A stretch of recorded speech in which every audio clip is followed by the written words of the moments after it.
Assalamu alaikum, dear students. Welcome to everybody. I am your tutor, Mr. Amir Rashid. तो जैसे कि last वाले class में हम डिफाइन कर रहे थे what's electric flux.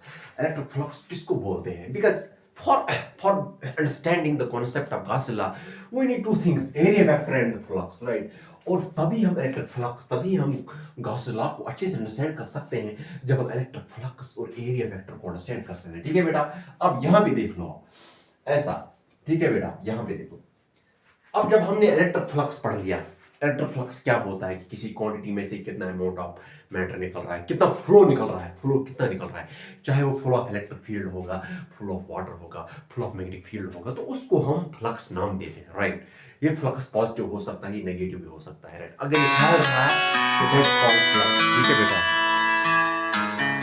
That's called flux. ठीक है बेटा?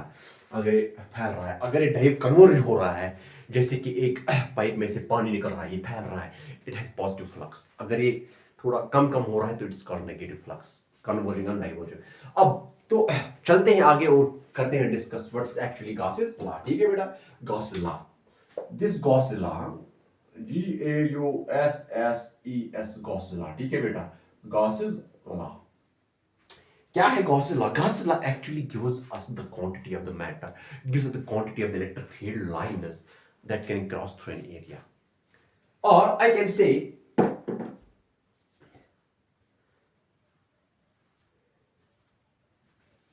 ये जो Gauss law है, ये एक relationship देता है. This gives us the relationship between total flux passing through any closed surface and the net charge. So electric flow, ये जो है Gauss law actually gives us the mathematical relationship between the total flux passing through an area and the charge contained in that area. तो ये जो electric flux है, it is actually mathematical. ये एक mathematical relation देता है किस किस के बीच में? एक तो उस एरिया के बीच में देता है ये रिलेशनशिप जहां से इलेक्ट्रिक फील्ड लाइन निकल रही है, और किसके साथ इसके रिलेशन देता है? With the charge that this area contains. So यहां पे मैं लिखता हूं, फिर से मैं एक बार बोल दूं, Gauss law actually gives the relationship between the charge that is contained in the area and the electric flux that is passing through that area. ये electric flux कहाँ से आता है? Electric flux means the flux of electric field lines, amount of electric field lines. ये electric field lines कहाँ से आती है? Electric field lines actually originate from the positive charge. तो that's what I'm saying. तो यही मैं बोलता हूँ कि ये Gauss law जो है ये mathematically statement एक देता है, mathematical relation देता है between the electric flux and the charge, between the electric flux and the charge contained in that area and electric flux passing through that area. चलो तो पढ़ते हैं यहाँ पे ये डेफिनेशन क्या है. तो Gauss law, its status that the total flux through a closed, its status that the total flux, its status that the total flux की बात जब आती है तो दैट मीन्स किसी एरिया से कितना फ्लक्स निकल रहा है, right? That the total flux through an area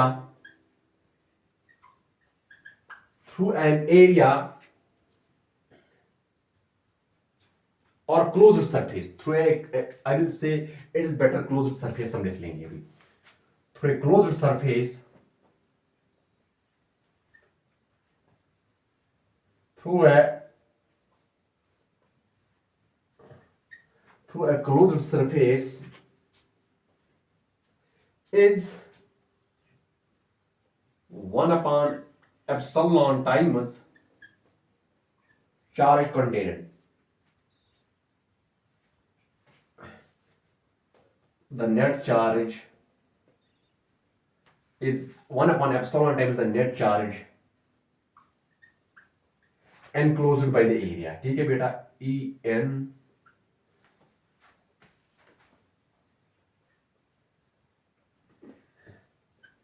enclosed by the area. ठीक है बेटा? तो फिर से बताता हूं. तो दैट इज मैथमेटिकली मैं कैसे लिख सकता हूं उसको?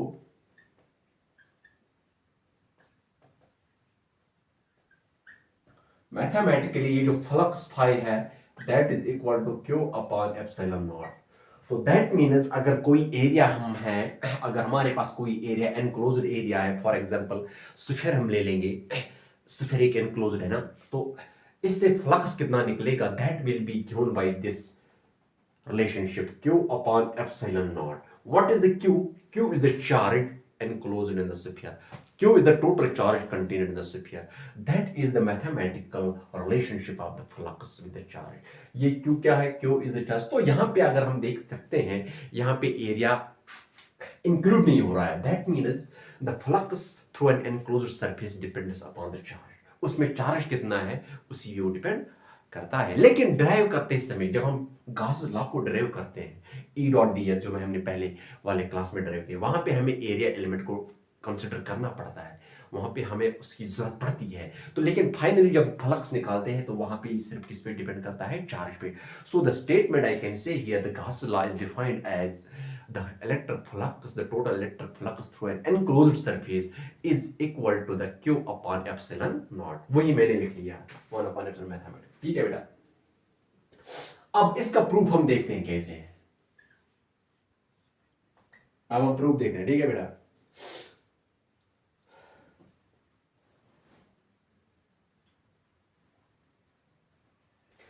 फॉर एग्जाम्पल मैं एक एनक्लोज्ड सरफेस ले लेता हूं. ये एनक्लोज्ड सरफेस है. ठीक है बेटा. हम ये इज्यूम कर लेंगे, suppose A charge Q is here, positive charge Q is at the centre. ठीक है. फॉर एग्जाम्पल सेंटर पे एक पॉजिटिव चार्ज क्यू है. अब तो जैसे कि हम जानते हैं ये एक स्फीयर है, ये एक स्फीयर है. ठीक है बेटा, ये एक स्फीयर है. अब देखना क्या है हमें, इस स्फीयर से फ्लक्स कितना निकल रहा है. फ्लक्स बोले तो इलेक्ट्रिक फ्लक्स कितना निकल रहा है.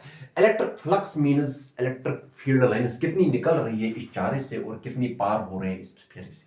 राइट. क्योंकि चार्ज, क्योंकि मैंने आपको पढ़ाया था कि जब पॉजिटिव चार्ज क्यू होगा तो आउटवर्ड इसकी इलेक्ट्रिक लाइंस ऐसे होती है. ठीक है बेटा, इलेक्ट्रिक लाइंस ऐसे होती है, बाहर की ओर होती है. Right, radially outwards. तो ऐसे भी अब जब यहाँ पे पॉजिटिव चार्ज क्यू है तो यहाँ भी रेडियली आउटवर्ड्स होगी, इलेक्ट्रिक फील्ड लाइंस होगी कि नहीं यहाँ पे बेटा. अब जब ऐसे यहाँ पे होगा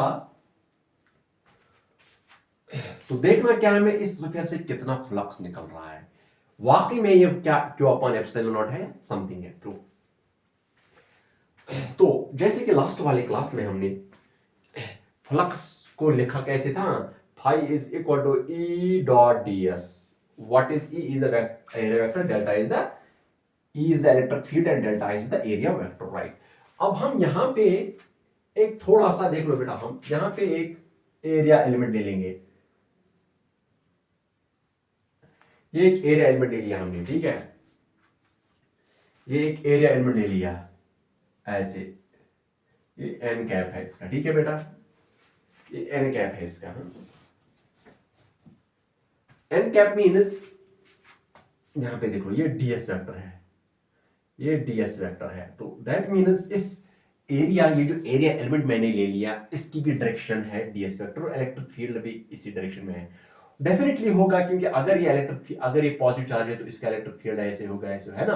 तो लेकिन ये जो एरिया एलिमेंट मैंने ले लिया यहां पे, तो through that area element electric field भी उसी डायरेक्शन में है, विच इज द उसी डायरेक्शन में है जिस डायरेक्शन में एरिया एलिमेंट है. तो direction of area element means ये जहां से इसका नॉर्मल है. Right. Because I have told you in the last class the direction of the area element, the direction of the area element is the direction of the normal drawn on that area. Right. जिस direction में उसका normal, जहां पे उसका normal होता है ना, जिस डायरेक्शन में उसका नॉर्मल रहता है, किसका, उस एरिया एलिमेंट पे जहां हम नॉर्मल लगा देते हैं तो जो वो डायरेक्शन जो डायरेक्शन है ना उस नॉर्मल की, उसी डायरेक्शन में इलेक्ट्रिक फील्ड भी है यहां पे. ठीक है बेटा. तो ये है एरिया एलिमेंट. ठीक है. अब इलेक्ट्रिक फील्ड भी इस एरिया एलिमेंट में से, इलेक्ट्रिक फील्ड भी इसी डायरेक्शन से निकल रहा है जिस डायरेक्शन में इसका नॉर्मल है. तो दैट मींस इनके बीच में एंगल कितना है, 0 है. देख लो, electric field on any point on any point of the sphere, electric field on any point of the sphere. Sphere के किसी भी पॉइंट पे इलेक्ट्रिक फील्ड कितना है, स्फीयर के किसी भी पॉइंट पे इलेक्ट्रिक फील्ड कितना है, sphere is electric field on any point of the sphere is q upon 4 pi epsilon r square. ये हमने पढ़ा जब हम इलेक्ट्रिक फील्ड डिफाइन कर रहे थे कि पॉइंट चार्ज का इलेक्ट्रिक फील्ड कितना रहता है, दैट इज स्फेरिकली सिमेट्रिक और is dependent on the radius, right. So जैसे कि हमने पढ़ा था कि स्फेरिकली सिमेट्रिक मींस ये सिर्फ रेडियस पे डिपेंड करता है, that means along the radius outward ये हर जगह इसका सेम इलेक्ट्रिक फील्ड होगा। तो यहाँ पे किसी भी पॉइंट पे अगर हम देख लो बेटा, चाहे यहाँ ले लेंगे, यहाँ यहाँ यहाँ यहाँ यहाँ यहाँ या यहाँ, तो वहां पे इलेक्ट्रिक फील्ड कितना है, Q/4πε0r²। और ये फील्ड जो है, this field is radially outwards, this field is radially outwards, ठीक है बेटा, ये फील्ड जो है इट इज रेडियली आउटवर्ड्स। ये फील्ड जो है, करना क्या है, एक्चुअली हमें गॉसेस लॉ को डेराइव करना है, हमें इस गॉसेस लॉ को डेराइव करना है, बिकॉज ऑफ, हाँ, इस गॉसेस लॉ को डेराइव करना है। इसके लिए मैंने एक इलेक्ट्रिक फील्ड ले लिया because of point charge, electric field ले लिया बिकॉज ऑफ पॉइंट चार्ज, जो किसी भी पॉइंट सर्कल के किसी भी स्फीयर के किसी भी पॉइंट पे इसका इलेक्ट्रिक फील्ड कितना होगा, Q/4πε0r² और रेडियली आउटवर्ड्स होगा, क्योंकि मैंने आपको बताया था अगर हमारे पास एक पॉइंट चार्ज है तो इसका इलेक्ट्रिक फील्ड रेडियली आउटवर्ड्स होता है कि नहीं बेटा, मैंने पढ़ाया था आप लोगों को, ठीक है, ओके फाइन। ये पॉजिटिव चार्ज है, इलेक्ट्रिक फील्ड आउटवर्ड्स होगा।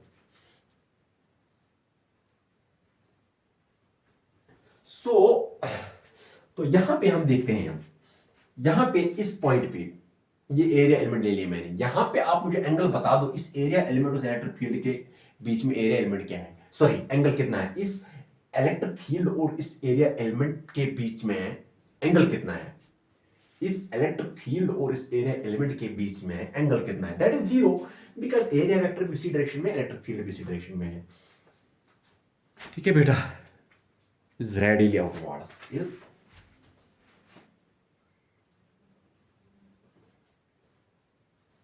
is readily outwards, ठीक है बेटा, is readily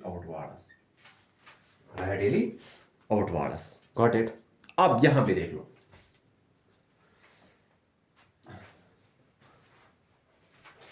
तो इट मीन्स अब ये रेडली आउटवर्ड्स है,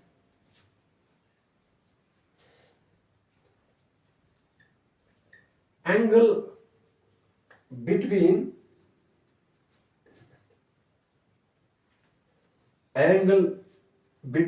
एरिया एलिमेंट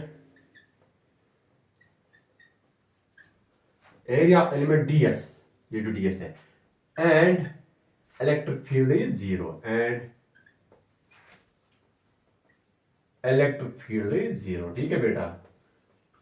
तो कहने का मतलब क्या है कि ये जो एंगल बिटवीन एरिया एलिमेंट है और एरिया एलिमेंट और इलेक्ट्रिक फील्ड के बीच में जो एंगल है that is 0, that is theta is equal to 0, ठीक है, थीटा इज इक्वल टू 0, ठीक है। देयरफॉर हम यहां पे लिखते हैं, देयरफॉर बताओ मुझे फ्लक्स क्या होगा, therefore flux is equal to E delta S cos of theta, delta S cos of theta, theta 0, that is equal to E delta S E ds, ठीक है बेटा, E ds होगा, है ना, ये होगा फ्लक्स फाई, ये फ्लक्स फाई है, ये जो है ये इलेक्ट्रिक फ्लक्स जो निकल गया, it is the electric flux through this area element, ये जो एरिया एलिमेंट से निकल रहा है इलेक्ट्रिक फ्लक्स, लेकिन हमें पूरे स्फीयर में से निकालना है कि कितना इलेक्ट्रिक फ्लक्स निकल रहा है थ्रू होल स्फीयर। तो अब यहां पे देखते हैं, ठीक है बेटा, E इंटू ds, ठीक है, E into ds, E into ds, ठीक है बेटा, फ्लक्स। तो दैट मीन्स फ्लक्स टोटल कितना निकलेगा, ये जो फ्लक्स निकल गया it is through the area element ds, लेकिन हम we will try to calculate the flux through whole the sphere. So phi total कितना निकलेगा, वो इंटीग्रेशन से निकलेगा, that is E dot E ds through whole the sphere S, ठीक है बेटा, so that is E ds, तो it is surface area right through the sphere. तो फ्लक्स टोटल कितना निकलेगा, अगर ये स्फीयर आप देखोगे, this is the integration over the surface, तो integration over the surface gives us area, right, integration over the line gives the length, integration over the volume gives the volume, right, volume, integration over the volume element gives the total volume, integration over the surface element gives the total surface area. Integration over the line element gives the total length of the line. So similarly here, integration over the surface area element gives us the surface area all the sphere. So इसका square कितना है? That is 4 pi r square. Square का है area 4 pi r square. ठीक है बेटा, 4 pi r square. So that is, यहाँ पे देख लो टोटल फ्लक्स जो है that is, but electric field क्या है? इलेक्ट्रिक फील्ड कितना है? That is Q upon 4 pi epsilon not r square into 4 pi r square. ठीक है बेटा, into 4 pi r square. 4 pi r square 4 pi r square cancel, that is 4 pi r square 4 pi r square cancel. तो it means यहाँ पे देख लो बेटा, ये जो टोटल फ्लक्स है, total flux that is equal to Q upon epsilon naught. Q upon epsilon naught. So ये total flux रहा. So that is what is Gauss's law. तो यही गॉसेस लॉ ने बताया था कि अगर हमारे पास कोई एनक्लोज्ड सरफेस है, एनक्लोज्ड सरफेस मींस स्फीयर है, सिलेंडर है, तो अगर उसमें से चार्ज क्यू को रखा जाएगा तो उस एरिया में से, तो इस एनक्लोज्ड सरफेस में से फ्लक्स कितना निकलेगा? That is equal to Q upon epsilon naught. What is Q?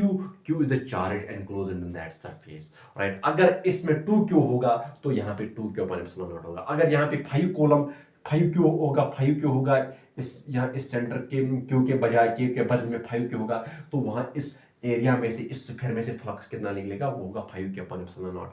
तो यहां से हमें पता चलता है कि जो फ्लक्स है ना, it only depends on the charge contained inside the enclosed surface, right. It doesn't depend on the area. Got it. तो फिर से मैं बताता हूं कि आज हमने गॉसेस लॉ को डिफाइन किया. गॉसेस लॉ एक्चुअली क्या है? गॉसेस लॉ हमें एक मैथमेटिकल रिलेशन देता है between the flux and the charge, कि एक एरिया में से फ्लक्स कितना निकल रहा है और एक एरिया में से कितना फ्लक्स निकल रहा है और उसमें चार्ज कितना होता है. तो क्या है? गॉसेस लॉ की रिलेशनशिप देता है between the electric flux passing through an enclosed surface and the charge contained therein, right. तो फिर हमने बता दिया कि ये इलेक्ट्रिक फ्लक्स जो है, electric flux through an enclosed surface is equal to Q upon epsilon naught. What is this Q? Sorry, it is epsilon naught. That is the absolute permittivity of the free space, right. Absolute permittivity of the free space, where epsilon naught is so. तो ये रहा flux, that is, यहां पे मैं लिखता हूं बेटा, तो that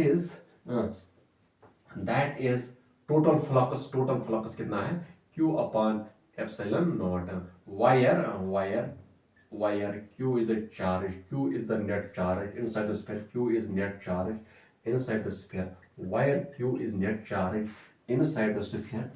Wire Q is net charge inside the sphere. Q is net charge inside the sphere. जहाँ charge net sphere inside the sphere, and epsilon naught, ये जो epsilon naught है, and epsilon naught is the permittivity of free space. Is the permittivity of free space.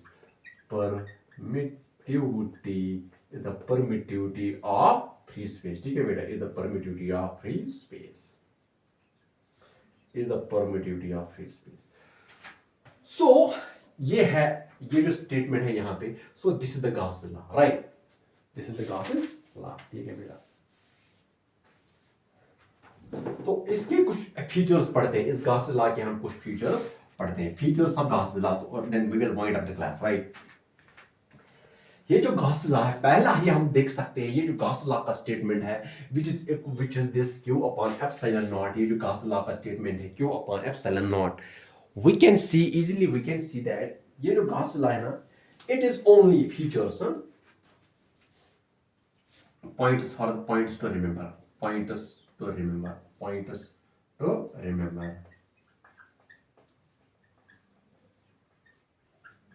Remember, first वाला है ना, Gauss's law is valid for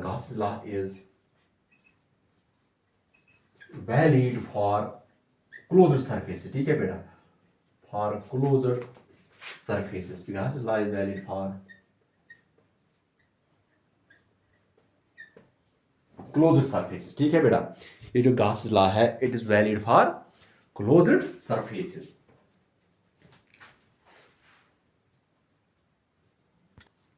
If the net charge inside the closed surface is zero, then flux is also zero. ठीक है बेटा, flux is also zero. Flux is also zero. अब यहाँ पे देखते हैं.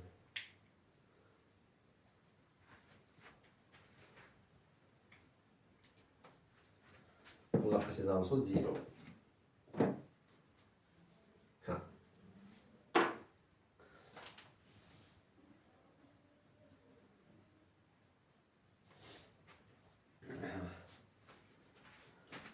और एक पॉइंट लिखते हैं, ठीक है.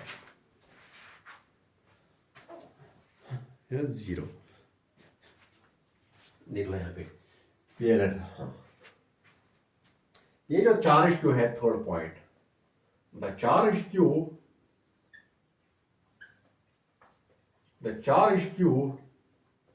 inside the closed surface, the charge q inside the closed surface, the charge q inside the closed surface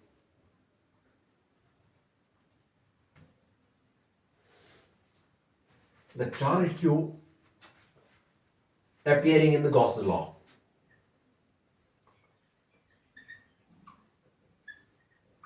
appearing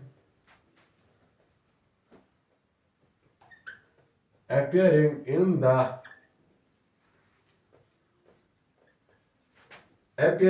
the Gauss's law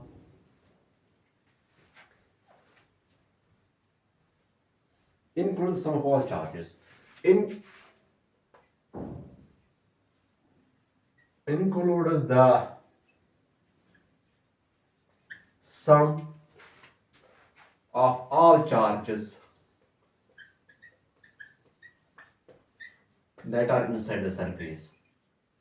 That are inside the surface. ठीक है बेटा. तो ये जो चार्ज क्यू है appearing in the Gauss's law, ये Gauss's law में जो ये चार्ज क्यू है, it is the sum of all the charges. तो that means net charge जो सरफेस में होगा, फॉर एग्जाम्पल स्फीयर में हमने Gauss's law को डराइव किया. द Gauss's law जो बताता है हमें Q upon epsilon नॉट, ये जो है ना Gauss's law का स्टेटमेंट, ये that means it gives us the total flux passing through an area, through an enclosed surface. तो ये give is in terms of Q upon epsilon naught. This Q is the net charge which is inside the closed surface. तो ये Q जो है ना net charge, it can be the sum of all the charges scattered inside the surface, right? इस surface में कितने भी charges होंगे, कहीं पे भी लोकेटेड होंगे, तो उनका टोटल सम जो होगा, जो नेट चार्ज होगा इनसाइड दैट सरफेस, वो ये वाला चार्ज है. वही पॉइंट मैंने ये लिया कि charge Q appearing in the Gauss's law include the sum of the charge, all charges that are inside the surface. Surface means closed surface. जैसे फॉर एग्जांपल हमने ड्राइव किया अभी, कहाँ पे, स्फीयर पे हमने ड्राइव किया, तो स्फीयर के इनसाइड में कितना टोटल नेट चार्ज है. तो ये थर्ड पॉइंट है, राइट. अब फोर्थ पॉइंट लिखते हैं यहाँ पे, ठीक है बेटा. फोर्थ वाला point,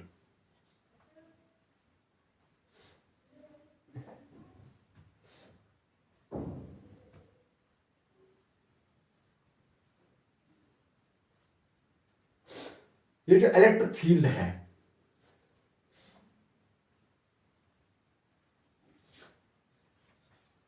the electric field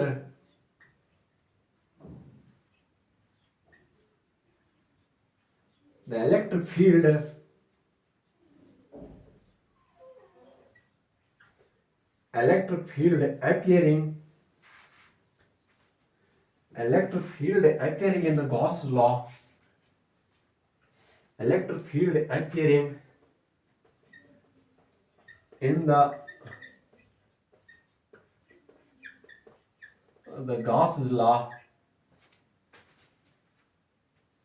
is due to all the charges, is due to all the charges, is due to all the charges, is due to all the charges, both inside and outside the closed surface, both inside both inside and outside the surface, both inside and outside the surface, outside the। तो electric field जो आता है Gauss's law को drive करते समय, जब हमने लिखा था कि flux is also given as E dot D S, right. तो ये इलेक्ट्रिक फील्ड जो है it is because of all the charges, वो जो चार्जेस चाहे वो इनसाइड द सरफेस होंगे या आउटसाइड द सरफेस होंगे या ऑन द सरफेस होंगे। लेकिन जो हम चार्ज की बात करते हैं, जब हम फ्लक्स को ऐसे लिखते हैं क्यू अपॉन एप्सिलॉन नॉट, तो उस समय ये जो चार्ज है ना, that charge is only the charge which is existing inside the surface. वो जो बस सिर्फ एनक्लोज्ड सरफेस में चार्ज है तो वो ये है। लेकिन ये जो इलेक्ट्रिक फील्ड है, this electric field is due to all the charges, right, चाहे वो चार्ज आउटसाइड है या इनसाइड है। ठीक है बेटा, ऐसा। हाँ, अब फोर्थ पॉइंट है, राइट, फिफ्थ वाला पॉइंट है। फिफ्थ पॉइंट क्या है?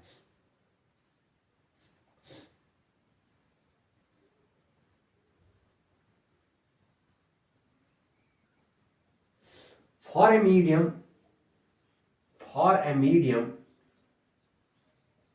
अब कोई जैसे कि लास्ट, जैसे कि यहाँ पे हमने लिख दिया, कहाँ पे फ्लक्स कितना होता है Q upon epsilon not, but epsilon naught is the absolute permittivity of free space. अब ऐसा हो सकता है कोई मीडियम हो सकता है जिसकी कुछ और परमिटिविटी होगी, राइट, उसके वो मतलब वैक्यूम नहीं होगा, जहाँ पे एब्सोल्यूट परमिटिविटी फ्री स्पेस की एब्सोल्यूट परमिटिविटी है। अब अगर किसी मीडियम की जिक्र हम कर लेते हैं, कोई मीडियम ले लेते हैं फॉर एग्जाम्पल, राइट, तो वहाँ पे एप्सिलॉन नहीं रहेगा, वही हम देखते हैं क्या होगा। For a medium other than free space, for a medium of absolute permittivity, for a medium of absolute permittivity, for a medium of absolute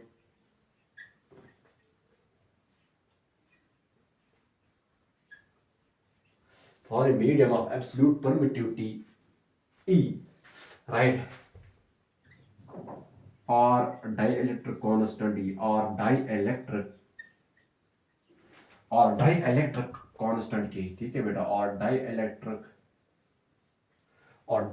constant K, right, or dielectric constant K, the Gaussian theorem is, Gauss's theorem क्या होगा उसमें? Gauss's law is phi is equal to q upon epsilon naught, ठीक है बेटा, q upon epsilon naught, ये उस समय Gauss law होगा, which is equal to q upon k epsilon naught, ठीक है बेटा, k upon k। सो उस समय तो ये था ऑलमोस्ट Gauss law। फिर से मैं एक बार रिवाइज करता हूँ कि आज हमने Gauss law पढ़ा। Gauss law क्या बोलता है कि अगर हमारे पास क्लोज्ड सरफेस होगा, closed surface means closed surface, for example sphere है हमारे पास, सिलेंडर है हमारे पास, ठीक है, बॉल है हमारे लिए क्लोज्ड है, तो Gauss law एक मैथमेटिकल रिलेशनशिप देता है between the flux through a closed surface and the charge contained in that surface. इस सरफेस में चार्ज कितना होगा, नेट चार्ज कितना होगा, और वहां से कितना फ्लक्स निकलता है, तो उस फ्लक्स और उस चार्ज की रिलेशनशिप देता है कौन? Gauss law।